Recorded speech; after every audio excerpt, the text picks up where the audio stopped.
What's going on, family? Welcome back to the next episode. Well, coming to you live and direct from my backup camera because my main phone decided it wanted to die. Unfortunately, I did not get a chance to charge it the way I wanted to before I came out here, so it is what it is. Anyway, welcome back. Thank you for being here. Make sure that you like and subscribe, as well as hit the notification bell so that you know when the videos come out. Also, when you get a chance to, make sure you check out my Patreon so that you can get cool perks when you sign up for that, which include discounts on my website and a few other nice things. Make sure that you go check it out and see what I got going on over there. And if you like what you see, pick a tier and subscribe. Anyway, so today's adventure was a 50-50 success rate. First project I tried to do was finish up removing the brackets that I had mentioned from before. Unfortunately, that didn't work out because the tool that I brought for that decided it didn't want to work. So, yeah, I tried doing that by hand, manual cranking and all of that last time, and was not happy with my experience overall. So, I'm not going through that route again. We're not going to be out here that long like that, and I'm moving on. So, that's what I did. As you will see in the photos and a little bit of video that I took on the other phone, I was able to get the first portion of the process done as far as removing the fixtures. Well, 99% done. But as far as removing the fixtures for, that's my neighbor.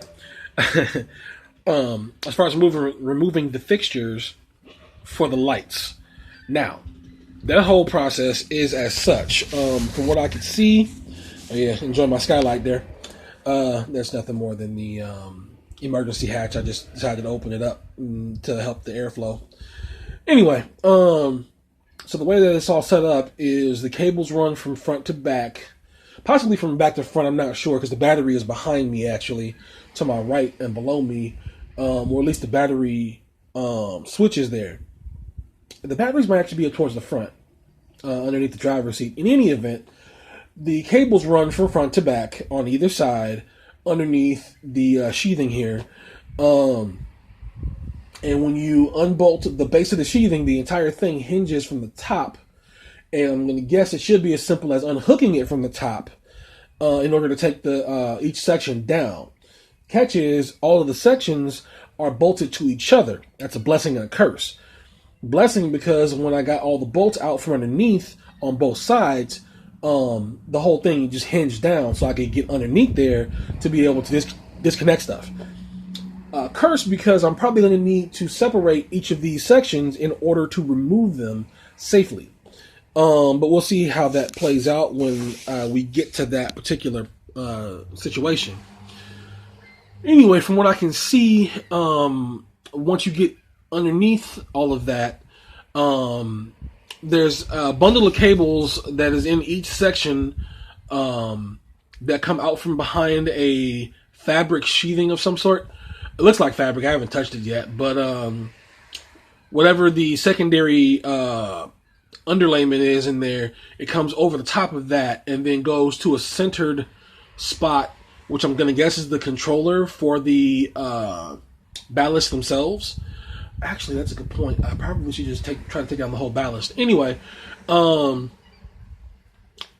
the central point of the ballast, cables go to either end of the fixture itself in order to power the light. That's what I'm generally figuring out from what I'm seeing. All that said, chances are, if I'm lucky, I can just pull everything from the center and then take down each section once I disconnect the cables from the controller that's in the center of the ballast. I'm going to do a little bit of research, check out some videos online to see what I can see in regards to that and see if that process is difficult, easy, or somewhere in between. We'll see what happens.